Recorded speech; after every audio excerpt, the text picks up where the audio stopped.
வரலாற்று கண்டறிதல்களில் பெரும்பாலும் பெண்களின் ஈடுபாடு என்பதே குறைவு. காமந்தொட்டி பள்ளி தமிழ் ஆசிரியை ஜெயலட்சுமி வரலாற்றில் ஆர்வமும் புதிய கண்டறிதல்களை கண்டறிவதில் அதிக ஈடுபாடு மிக்கவர். அந்த வகையில் அவரின் இந்த கண்டறிதல் முக்கியமானது.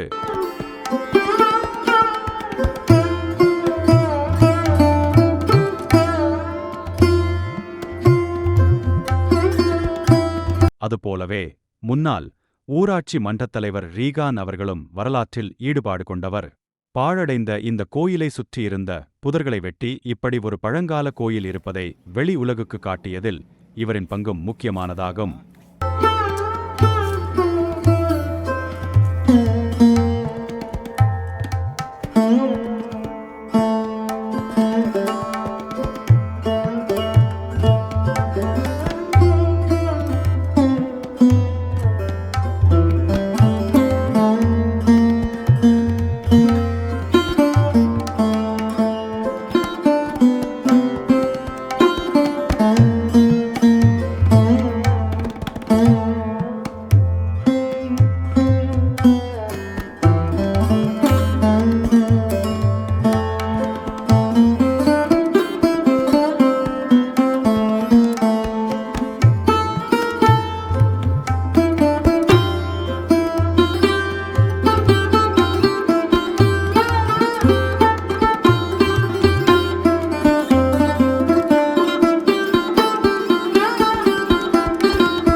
வணக்கம், என் பேர் ஜெயலட்சுமி.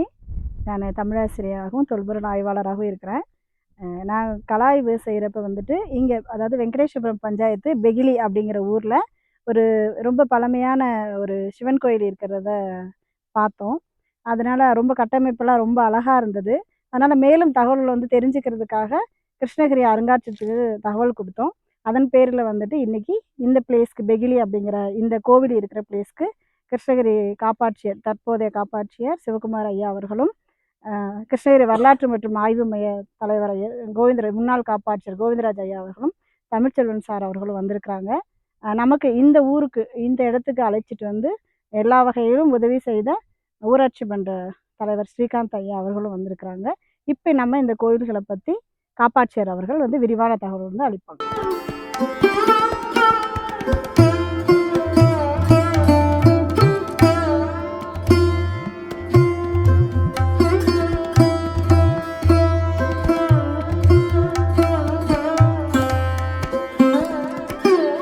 ஒன்றில் 1:10 அவர் கண்ணியால பாராட்டுங்க.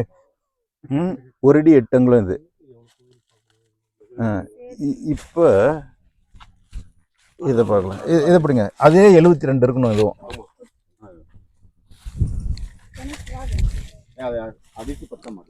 கரெக்டாக 72. 72 தான். 72 6. அப்போ இந்த 72 தான் இருக்குங்க. 6 6 12 12 13 அடி 8 இன்ச்சு கால்புறவாய். இல்லை நான் இருங்க. இல்லை அப்படி இருங்க. நான் சொல்கிற மாதிரி இருங்க. இங்கே பிடிங்க.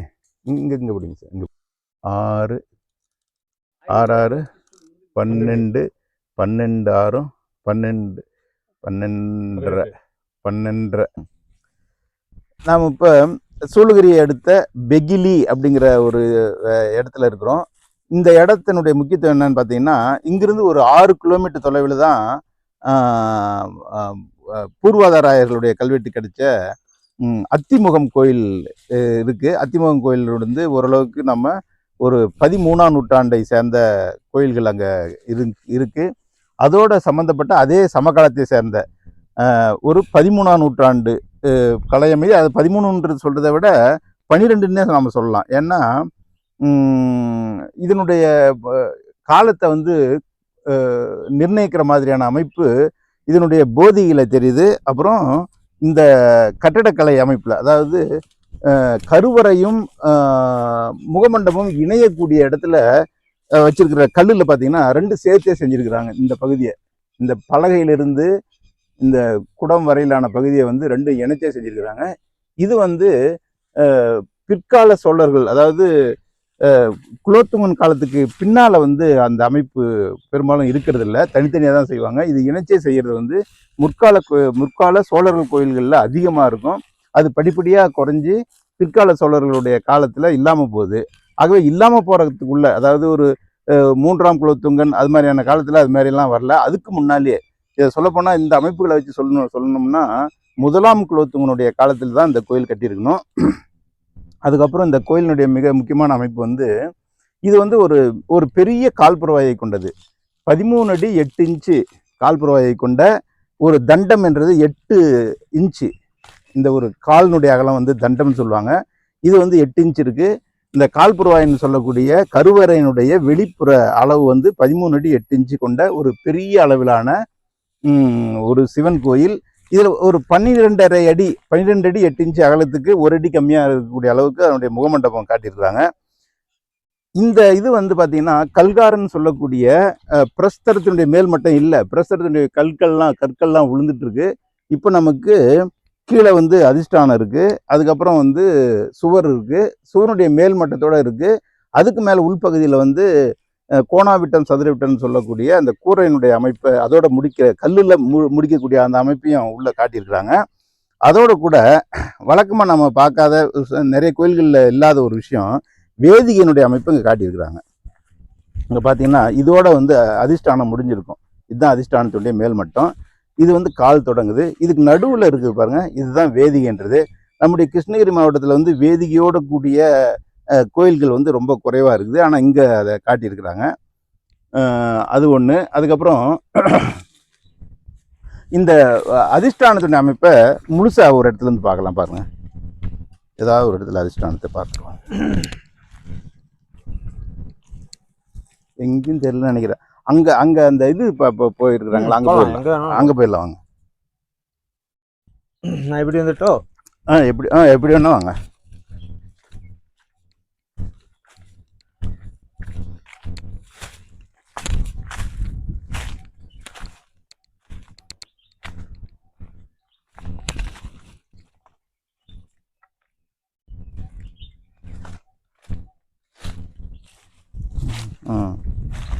இங்கே பாருங்கள், இந்த அதிஷ்டானத்துடைய முழு அமைப்பும் கீழே தெரியுது.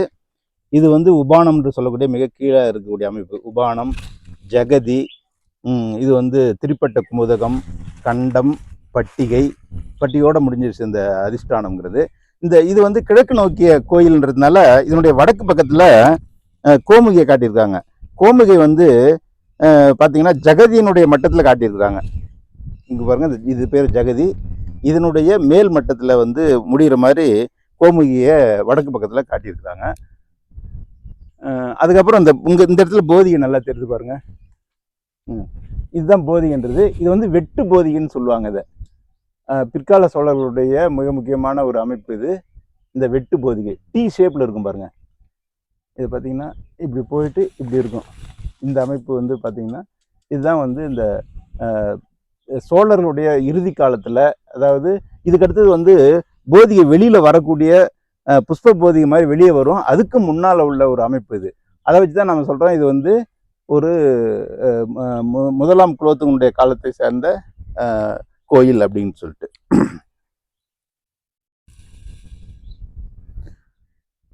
இந்த கோயிலுடைய கட்டுமானம் பார்த்தீங்கன்னா அதாவது கற்றளி அப்படின்னு சொல்லக்கூடியது ராஜராஜனுடைய காலத்தோட முடிஞ்சு போச்சு. அதாவது சோழர்களுடைய ராஜராஜன் காலத்தோட முழுசா கல்லாலான கற்றளின்ற அமைப்பு முடிஞ்சு போயிட்டு, அதுக்கப்புறம் வந்து இந்த குலோத்துங்கனுடைய காலத்திலிருந்து 2 பக்கமும் கல் வச்சு நடுவில் செங்கல்ல வச்சு கட்டுறதுன்னு சொல்லி ரொம்ப ஒரு இதை அறிமுகப்படுத்துறாங்க. அதனுடைய தொடக்கம் தான் வந்து அதனுடைய தொடர்ச்சி தான் வந்து விஜயநகர காலத்து அனைத்து கோயில்களுமே அப்படிதான் இருக்கும்.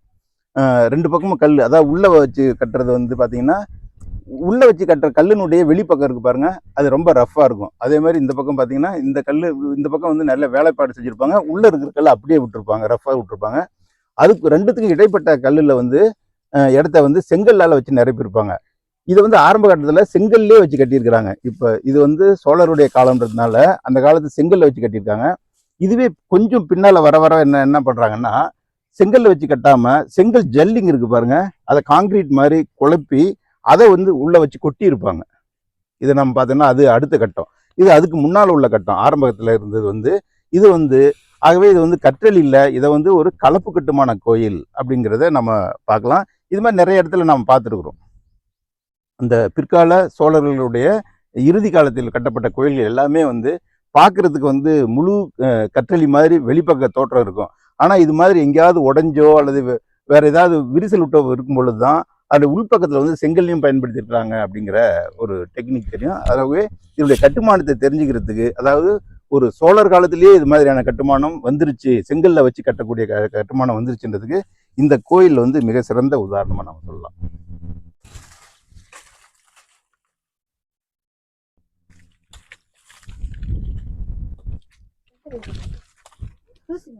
தூசி மட்டும் எடுங்க. செங்கல்ல ஒரு வீடு, செங்கல் என்னத்துக்கு செங்கல்ல விட்டுருங்க. செங்கல்ல உடைக்காதீங்க. அதெல்லாம் எடுக்க வேண்டாம், செங்கல்ல விட்டுருங்க. இடம் மட்டும் எடுங்க, இருங்க வர ஒரே. இந்த கோயிலோட கட்டுமானத்தை பார்க்குறப்ப இந்த கல் கட்டமைப்பு ஃபஸ்ட்டு, அதுக்கப்புறம் அங்கே ஒன்று இருக்குது, இடையில பார்த்தோம் அப்படின்னா வந்துட்டு முழுசாகவே வந்து செங்கல் கட்டுமானம் இருக்கிறத நல்லா நம்ம வந்து பார்க்க முடியுது. மற்ற கோயிலெல்லாம் பார்க்க முடியல. இது ரொம்ப அழகான கட்டுமானம், எல்லாரும் பார்க்குற மாதிரி தெளிவாக இருக்குது. இப்போ நம்ம இந்த கோயிலில் எடுத்த ஒரு செங்கலோட அளவு வந்து பார்க்கலாம். பார்க்குறப்ப 9க்கு 5.5 அளவு இருக்குது. 1.5 இன்ச்சு வந்து திக்னஸ் இருக்குது. இப்போ இந்த கோயிலினுடைய வாசல்ல நிற்கிறோம். இது வந்து பார்த்தீங்கன்னா ஒரு கருவறை முகமண்டபம் இதோட நிற்குது. இது ஒரு சின்ன ஒரு அமைப்போட நிற்குது. ஆனால் பெரிய அளவில் இருக்கக்கூடிய ஒரு கால்புருவாய். இது இந்த அளவுக்கு ஒரு முக்கியமான ஒரு முதலாம் குலோத்துங்கனுடைய காலத்தில் கட்டப்பட்ட ஒரு மிகப்பெரிய அளவிலான ஒரு கோயில் வந்து தனியாக இருக்குது. இது வந்து ஒரு ஃபேமஸான ஒரு ஊரும் இல்லை, இதுவரையிலும் எந்த கல்வெட்டும் கிடைக்கல. எந்த விதமான வரலாற்று தொடர்புகளோடும் இதை வந்து நம்ம இப்போதைக்கு நம்மளால் தொடர்பு படுத்த முடியல. தொடர்ந்து இங்கே இருக்கக்கூடிய பகுதிகளை ஆய்வு பண்ணும்போது நடுகற்கள், கல்வெட்டுகள், பிற கோயில்கள் இது எல்லாத்தையும் வந்து ஒரு கலாய்வு மாதிரி செஞ்சோம்னா தான் இந்த கோயிலினுடைய முழுமையான வரலாற்றை நம்ம வந்து சொல்ல முடியும்.